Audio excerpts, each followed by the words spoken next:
Hey, Mario Gonzalez here, and we've got a doozy for you today. We're going to go through the top 5 secrets that real estate investors do not want you to know as a homeowner. They absolutely don't want you to know these 5 things.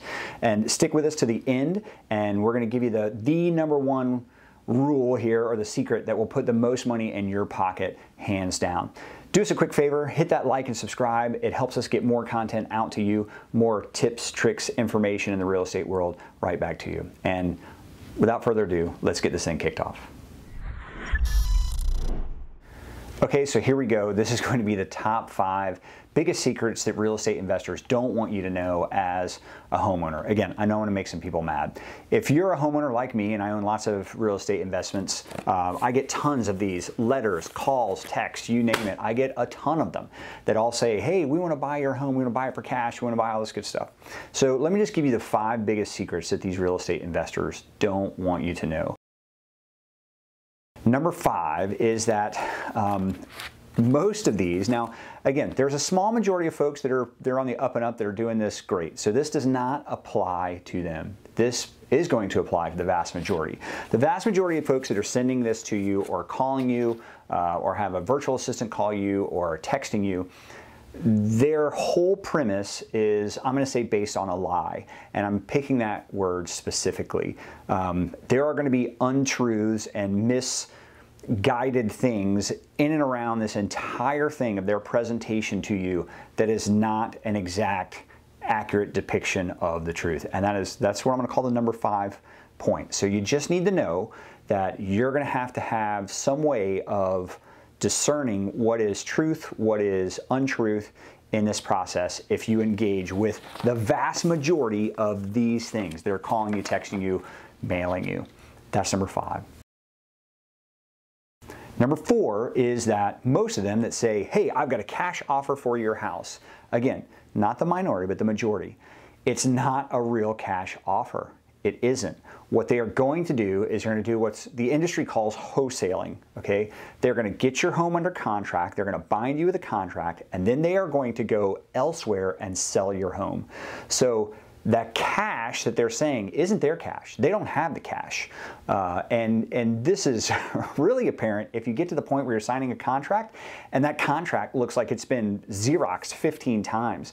There's not real language that you would think this is the largest investment you have. It should probably be a pretty lengthy or involved contract. And a lot of these will just have 1 or 2 page agreements that very quickly they just are trying to get you to lock up something and whatever. But my point is even though they say they're bringing a cash offer to your home, it's not really a cash offer. So the number 3 secret that they don't want you to know is they are not bound by a code of ethics. Okay, so real estate professionals, if someone has the term realtor by their name, then they are bound by a code of ethics by the National Association of Realtors all the way down to their local board. So there are things that they cannot do that may harm you. Now, these people that are all sending these letters, okay, the vast majority of them, and the people who are calling you and texting you as a homeowner, okay, they are not bound to code of ethics, and they're looking out for one person only. They're looking out for their best interest, okay, not yours as a homeowner. They're looking out for theirs. They want to do what is most profitable for them, not what is most beneficial for you as a homeowner. And they may sell it in different ways. Oh, you have to do this and you have to do that and blah, blah, blah. We know this industry, and we buy these many homes, blah, blah, blah. It doesn't matter. They're not bound to tell you the truth. And then some of them are very, very, very good at their jobs. Again, I'm a real estate agent and a broker and a real estate advisor. I teach real estate across the state of Florida. I'm also an investor. I'm also a flipper. I've done wholesale deals. But I'm very transparent in absolutely everything I do. I'll show everybody everything in the grand scheme of things because I am bound by a code of ethics. And ultimately, I do want what is bound by the customer or best by the customer. But again, most of these people sending these letters and texts, they are not. Which brings me to my number 2 point. So the number 2 point, a lot of these things will say that they will make you the highest offer they can. They want to present you a high offer, high cash offer. We already talked about the cash piece. What they're not telling you is once they get you locked into that contract, once you sign something, that's when their negotiation starts. So You may think that your home is worth this, and they'll say, oh yeah, we'll give you this right here. Maybe even give you a little bit above. But once they get you locked into a contract, then they start nickel and diming you. They have the inspection, and then they say, oh, this needs to be repaired, that needs to be repaired, oh, this needs to be replaced, this needs to be repaired. They don't have this many years left on the roof and the air conditioning, blah, blah, blah. And they will add up this list of things. And then they'll use words like this, and they'll say, we're still willing to buy the home, but if you go to sell the home with a real estate agent or outside in the open market, you're going to have to do these things to fix them. How do they know? They're not real estate agents. That can be one of the mistruths or the lies I was just telling you about at the beginning. They are trying to do what's best for them. For instance, I can give you a ton of folks that have, they thought their home was worth this, they sold their home, they went under contract with these folks right here, and then they negotiated them down on this stuff. And then you'll see it right after they close in the home. That same company markets the home, boom, for sale right up here. They basically just pocketed that $20,000, $30,000, $40,000, whatever it was that they talked the homeowner out of. And that's their number 2 secret. Once they get you locked up into a contract, then they start negotiating. So hands down, the number 1 secret they don't want you to do is they don't want you to contact a real estate agent and to work with a real estate agent, because that takes money out of their pocket and it puts money in your pocket.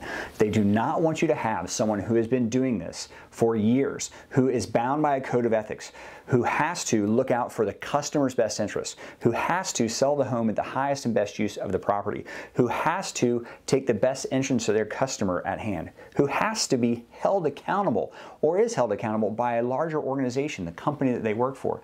They absolutely do not want you to contact that person, because they know ultimately that person, the real estate agent, the realtor, okay, is looking out for your best interest. And all these other folks right here, they're looking out for their best interest. So if I had to say anything going right on back to the beginning, I would say start with a professional and see where that leads, and then bounce off some of these other things. But always, always, always consult a real estate professional when it's time to sell your most expensive asset, which most people, it is their home. I hope this information was helpful. I hope these top 5 secrets were somewhat enlightening to you. I get a lot of questions on these. Again, I know I get a lot of hate mail in the comments. I'm not talking to the folks who do this professionally and who are very transparent on things. I'm doing it to the vast majority of people who are not, and a lot of people are getting hurt by it in this market and have been hurt for several years now. So again, hope this information helps. We hope you stick with us. Do me a favor, like and subscribe down there at the bottom. We'll get more of this information to you, and we look forward to seeing you on the next video.